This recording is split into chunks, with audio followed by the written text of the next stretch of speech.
Amis carpistes, amis pêcheurs, pêcheuses, bonjour. Moi, je regarde un petit peu toutes les vidéos, je regarde autour de moi ce qui se passe. Et vous le savez que je suis un petit peu contre tous ces produits du commerce pour la pêche. Alors, puisque vous faites des vidéos, regardez, je fais ceci, je fais cela, je mets ceci, je mets cela, je mets cela. Moi, je vous pose la question. Je vous pose la question. Comment faisaient nos anciens pêcheurs, qui nous ont quittés, hélas, pour beaucoup, pour pêcher la carpe à une certaine époque? Les additifs, ça n'existait pas. Les bouillettes, ça n'existait pas. Les pelets, ça n'existait pas. Tout ce que vous employez, ça n'existait pas. Et ils faisaient des carpes. Alors, comment vous m'expliquez qu'aujourd'hui, vous êtes obligé, parce que c'est à vous voir pêcher, c'est une obligation d'avoir tous ces produits.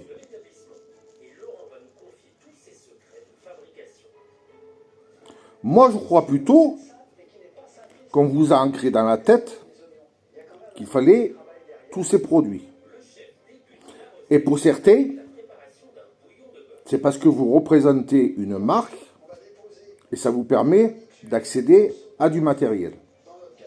Donc vous faites du marketing pour la vente, sans vous soucier de l'impact que ça puisse avoir sur la biodiversité. Parce que ne me dites pas le contraire, tous ces additifs, tout ce que vous balancez dans l'eau, finit par rendre le poisson addict. Déjà que dans les piscicultures, on les détourne de leur nourriture originale. Où avez-vous vu qu'on nourrit des poissons avec des granulés de soja et d'autres farines qui sont dedans, du colza, je sais ce qu'ils mettent moi. Ils mangent même leurs confrères en farine.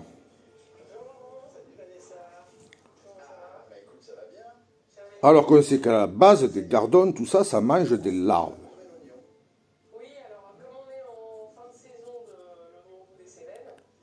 Il a fallu que des apprentis sorciers, des Harry Potter de la chimie, se mettent à créer des produits qui attirent ces poissons pour les rendre addicts à tout ce qui va se faire dans le commerce.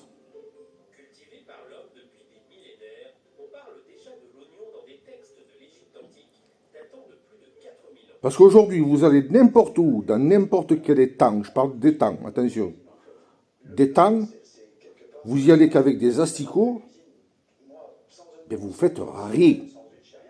Vous y allez avec du pain, vous faites rien.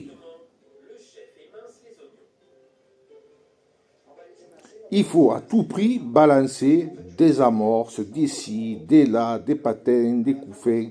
Non. Ce n'est pas normal. Et ce n'est plus de la pêche. Alors moi, je vous pose la question, comment faisaient les anciens? Moi, je la connais, l'histoire. Parce que je ne suis pas tombé de la dernière pluie. Mais voilà.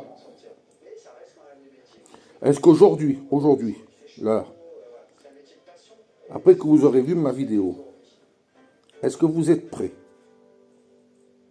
à relever le défi? Vous qui permettez-moi de vous le dire, qui vous faites briller pour la pêche à la carpe,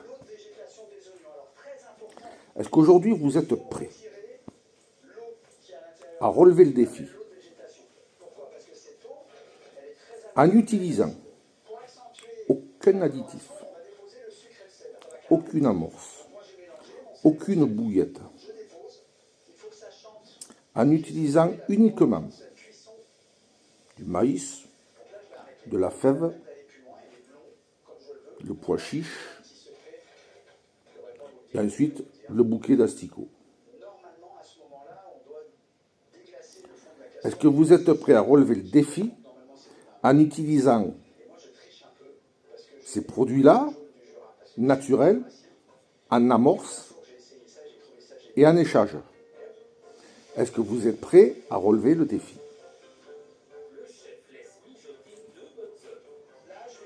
Moi, je vous pose la question.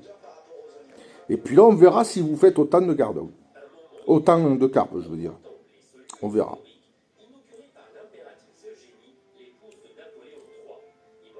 Même chose pour les pêcheurs de gardons. Je vous mets au défi à partir de cette vidéo, sans amorce, sans tout ça, uniquement en amorçant avec du pain, des asticots, et à la limite, avec de la terre bon, que vous tamisez vous, ou de la terre de taupinière, que vous mélangez en boule et vous jetez des asticots.